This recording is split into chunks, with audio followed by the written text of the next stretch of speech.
Welcome back to Inside Politics. We're talking today about the August 2nd election. Early voting already underway. We're talking a little bit more here about the Republican primary. Bill, one thing interesting that there has been some things going on that with Boyd, he did this week decide to start attacking Lee. He had not been doing that before now. So clearly he's not just worried, he's worried himself. Diane Back may be worried about losing votes to Boyd in Middle Tennessee, but Lee may be taking some votes away in East Tennessee too. Lee has been moving up, as I have said, and he may have stalled, but he is a threat, particularly to Boyd, I think. And he's particularly strong in Williamson County in Middle Tennessee versus the other Republicans, which I find kind of interesting. Larry, there's some concern that maybe there's another reason that Lee is taking the high road approach. There may be another election in 2 years for the U.S. Senate if Lamar Alexander decides not to run for re-election. Maybe Lee is being a little bit nicer about this because he may be looking at maybe another race down the road and nobody be mad at him for how he acted in this primary. Maybe that's a speculation. Very possible. We've got a tradition in this state. It's all right to run the first time and lose if you can run again in 2 years. Lots of successful office holders have done that. And the exception where it doesn't work is the scorched earth policy. If you call your opponent an idiot and do awful negative advertising, it's tough to come back and get support 2 years later. So Lee's doing that just right.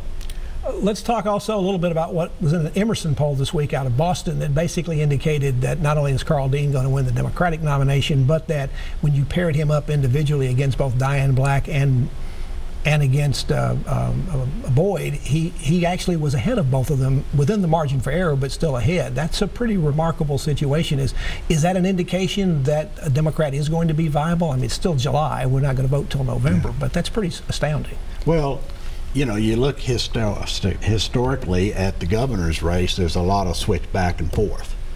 Yeah, we've divided. The office has been divided between the two parties over the last 52 years, 26 years and apiece. So we're coming off a Republican administration, so there's going to be some looking at him.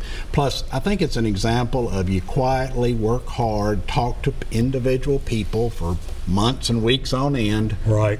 It has an impact, and I think we're seeing that with Carl. Plus, Carl Dean, if he's the nominee for governor for the Democrats in November, he'll be our first governor candidate since Bredesen in 2006 who can spend as much money as it takes to win. Correct. Let's also talk a little bit about the Senate race, which is Phil Bredesen's come back, decided to run again. He's reintroduced himself to Tennessee voters, while his opponent, Marsha Blackburn, both of them are going to win their primaries pretty easily. She's not started on her TV yet. Is she making a mistake? Should she already be out since he's been out for some time?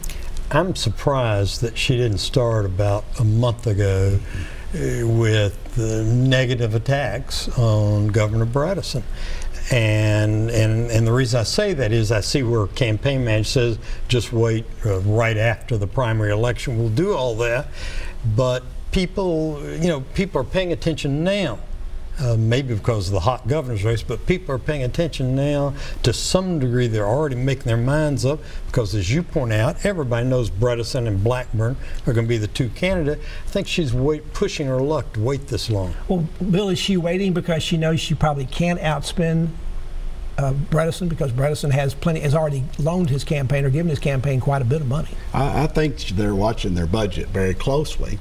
I also think they were slow in realizing it wasn't going to be the cakewalk they thought it might be a year ago when no one was stepping forward on the Democrat side. Well, what is the factor of Donald Trump in the race? He's already come here once for Marsha Blackburn. Do you expect to see him back in the state campaigning for both Blackburn again and whoever the Republican nominee for governor is going to be? Well, after this week, I'm not sure how good of an idea it is. Even the Trump supporters are saying, what's going on in the White House? But Larry, there's a poll out that shows 80% of Republicans nationally think Trump did a good job in Helsinki. Well, but there's a big difference between some anonymous poller calling average voter at home and saying, what kind of job do you think the president did? And then actually sitting at home and talking to your spouse and your children and grandchildren about, well, now what's going on with Russia?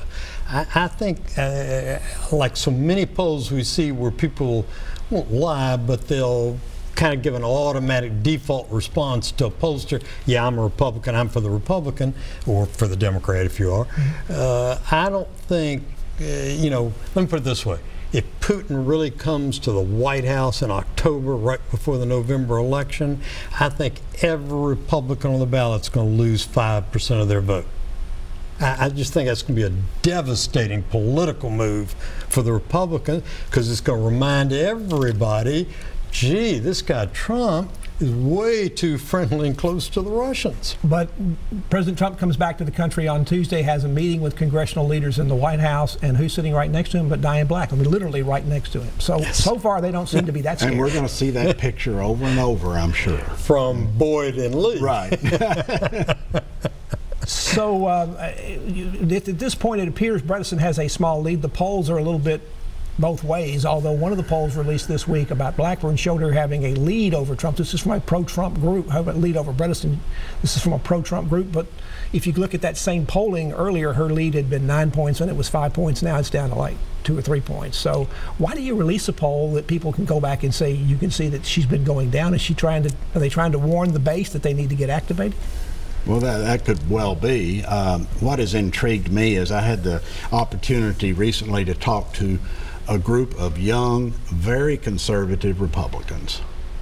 And I was amazed that almost unanimously they would say, you know, Bredesen was a pretty good governor.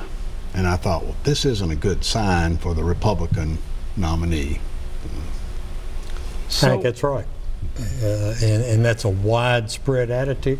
I mean, the man did a heck of a good job for the state. And people remember that and review his record and think that. Larry Woods and Bill Phillips are our guests. They're political analysts. We're talking about the August 2nd election. We've talked about the governor's race. We've talked about the Senate race. More to talk about as well after you watch this break.